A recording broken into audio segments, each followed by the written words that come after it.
Salut mes bijoutiers. Ça va bien? Et si je me faisais apporter le café par un robot? Bon, je vais essayer de vous mettre un petit bout là, maintenant, mais tout petit bout, hein. En Chine, un robot rentre sur scène. Il marche comme un mannequin humain sur un podium, avec une fluidité presque troublante.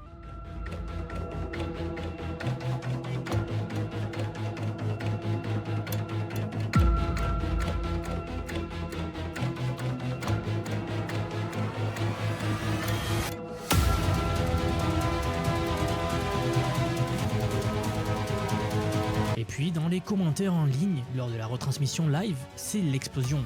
C'est un humain déguisé, impossible qu'un robot bouge comme ça, Tesla ne peut même pas faire ça, comment Xpeng pourrait, etc. Certains même dans la foule de spectateurs se révoltent aussi. Le scepticisme est tel que le PDG n'a eu qu'une seule solution, découper le robot en direct pour prouver qu'il n'avait personne à l'intérieur. Vous irez voir dans la vidéo par vous-même, elle est très intéressante, vraiment cette vidéo bien.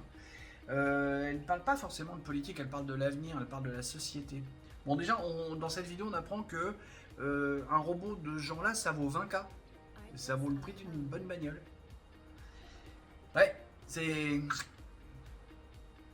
Hein?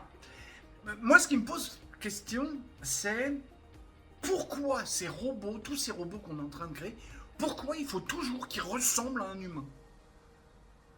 T'arrives pas à comprendre?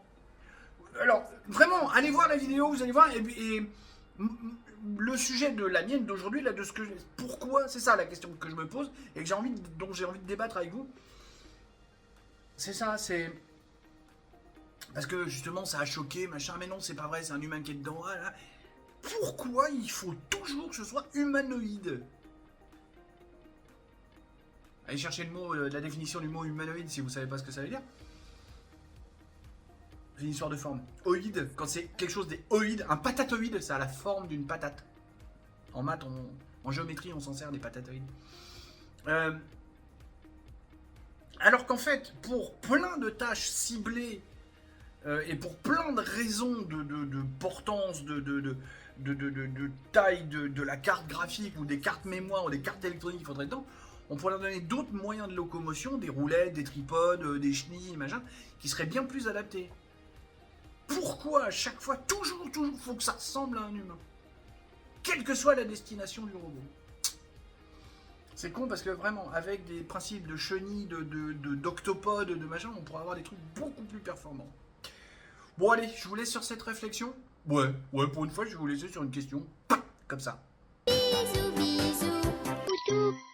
Poutou. Poutou. Tchuss.